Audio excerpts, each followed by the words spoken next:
দেখো আমার প্রিয় শিক্ষার্থীরা, আমরা ত্রিকোণমিতি ধারাবাহিক যে ক্লাসে ছিলাম সেই ক্লাসে ত্রিকোণমিতি 9.1 প্রশ্ন নম্বর 13 প্রমাণ করো যে 1/1 + sin a + 1/1 - sin a = 2 sec square a। এখন এই যে প্রমাণ করো যে যখন থাকবে তখন তো সমান চিহ্ন থাকবে এবং দুইটা অংশ থাকবে। তাহলে আমার হাতের ডান দিকে যেটা থাকছে সেটাকে বলছি আমরা ডান পক্ষ, আর বাম দিকে যেটা থাকছে সেটাকে বলছি আমরা কি বাম পক্ষ। তাহলে এই অঙ্কগুলো আমরা বাম পক্ষ দিয়ে শুরু করব। তো শুরুটা আমরা এইভাবে করব, বাম পক্ষ সমান কি লিখব, এই পাশে যেটা আছে 1 + sin a + 1/1 - sin a। এখন এর পূর্ববর্তী যে অঙ্কটা আমরা শিখছিলাম সেখানে আমরা বলেছিলাম যে লসাগু করতে হবে। আসলে লসাগু কাদের হয় আমি আজকে আবারও লিখে দিচ্ছি। লসাগুটা কাদের হয়? লসাগু হবে হরের লসাগু। কাদের লসাগু? হরের লসাগু।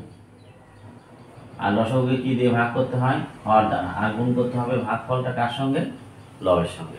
তাহলে এখানে লসাগু দেখো 1 + sin a এবং 1 - sin a, এই দুটোর মধ্যে কোনো মিল নেই। যদি দুইটা বীজগাণিতিক রাশির মধ্যে কোনো মিল না থাকে তখন দুইটাই হয় আমাদের লসাগু। তাহলে 1 + sin a * 1 - sin a, এই দুইটাই হলো আমাদের লসাগু। 1 + sin a এবং 1 - sin a।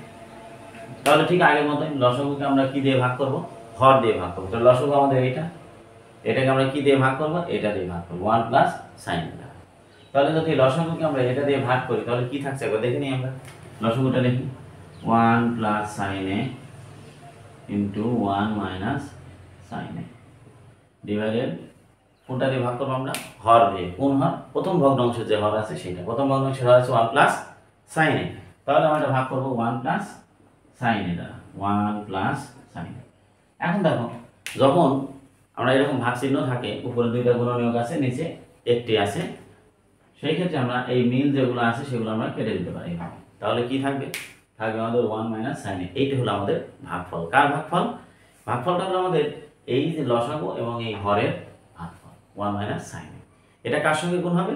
এটা গুণ হবে লবের সঙ্গে। তাহলে লব আমাদের কত আছে? লব দেখো আছে 1 আছে।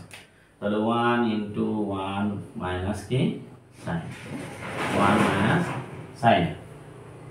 এখন এখানে কি চিহ্ন আছে? প্লাস চিহ্ন আছে, দিলাম আমরা প্লাস চিহ্ন।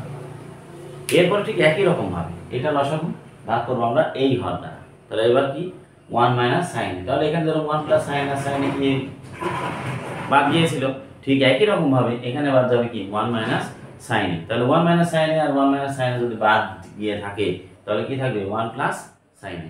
এই ভাগফলটা কোথায় গুণ হবে আমাদের? লবের সঙ্গে গুণ হবে। এই যেখানে লিখছি লবের সঙ্গে গুণ। তাহলে লবের সঙ্গে আমরা গুণ করি 1 × 1 + sin a। এখন নিচেরটা কোনো সূত্র হয় কিনা দেখো তো, আমাদের এরকম কোনো সূত্র আছে কিনা, এরকম কোনো সূত্র আমরা চিনি কিনা? a + b × a - b। এই সূত্রটা আমাদের সবার জানা আছে তো, a² - b²। তাহলে এই সূত্র অনুসারে এটা 1 + sin a R 1 - sin a। তাহলে আমরা এটাকে ব্যবহার করতে পারি a² - b² সূত্রের সঙ্গে। তাহলে a² মানে কি 1 এর পুরো স্কয়ার। তাহলে 1 এর পুরো স্কয়ার দিলে কি হয়? 1 এর পুরো স্কয়ার জানা আছে আমাদের, 1 এর স্কয়ার সমান 1 × 1 সমান কত হবে? 1 হবে। এই যে যেটা আমরা সরাসরি লিখছি এখানে। আর sin এর স্কয়ার তো আমরা লিখছি। এখন এই 1 দিয়ে 1 এর সঙ্গে গুণ, 1 দিয়ে sin এর সঙ্গে গুণ।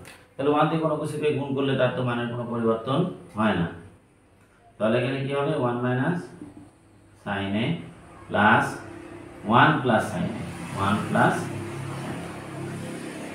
এটা আমরা গুণ করলাম এই যে এখানে 1 - এটা আর 1 আর sin a। এখন দেখো আমাদের সূত্র জানা আছে তো, কি সূত্র? এই যে 1 - sin স্কয়ার, 1 - sin স্কয়ার। তাহলে 1 - sin স্কয়ার থিটা সমান হলো কি cos স্কয়ার থিটা। আমাদের ত্রিকোণমিতিতে যে অনুপাত ছিল সেখানে যে আমরা সূত্র লিখছিলাম সেই সূত্রের ভিতরে এরকম একটি সূত্র আছে। তাহলে আমরা এটা সমান কি লিখতে পারি? এখানে আমরা লিখতে পারি cos স্কয়ার a লিখতে পারি আমরা। এখানে তো a দিয়ে আছে তাই আমরা a লিখছি। এখন দেখো এই যে 1 আর এখানে +1 কত হলো? 2 হলো আমাদের। এখন দেখো এখানে -sin a আর এখানে কি প্লাস sin a বাদ গেল। এখন এই cos θ সমান কি? শুধু cos θ, শুধু cos θ সমান 1 / কি sec θ। এই সূত্রটা আমরা জানি তো, যদি জেনে থাকি তাহলে এই সূত্রটা আমরা ব্যবহার করি এখানে 2 / 1 / কি sec² a হবে। এখন উপরেরটা তো একটা সংখ্যা, উপরেরটা যদি আমরা সোজা লিখি এইভাবে 1 গুণ কি হবে,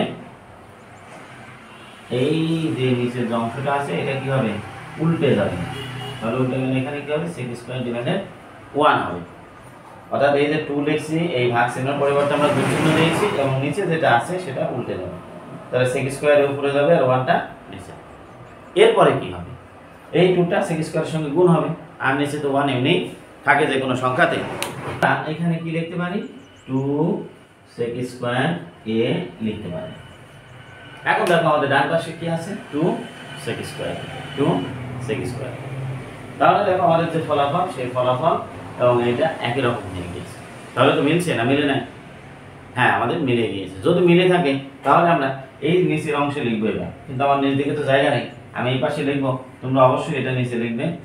অতএব লেফট হ্যান্ড সাইড সমান রাইট হ্যান্ড সাইড, অর্থাৎ ডান পক্ষ সমান হয়ে গেছে।